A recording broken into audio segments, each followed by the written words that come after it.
The latest set of jobless figures covering November are mixed at best.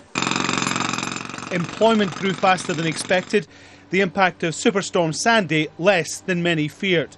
The headline unemployment rate is down to 7.7%, a four-year low. But that's because so many Americans gave up the hunt for work. The unemployment rate dropped because people dropped out of the labor force. They stopped looking for work, not because unemployed people got jobs. We want to be seeing unemployed people get jobs, not getting discouraged and dropping out. Job gains are running at an average of 151,000 per month this year.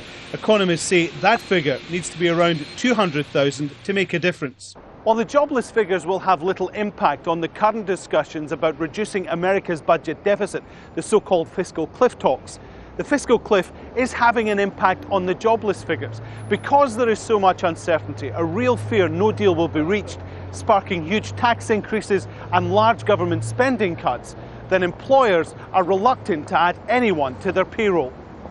President Obama is insistent any deal must mean tax rises for those earning more than $250,000 a year. The Republicans don't want to lift tax rates. Morning, everyone. The top Republican in Congress says the president has an obligation to offer a deal everyone can agree. Washington's got a spending problem, not a revenue problem.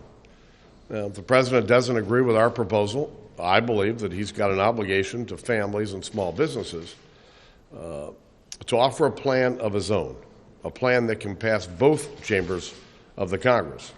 Vice President Joe Biden has been lunching with Americans who he says would lose out if there was no deal. Act like adults and reach an agreement here on the fiscal cliff.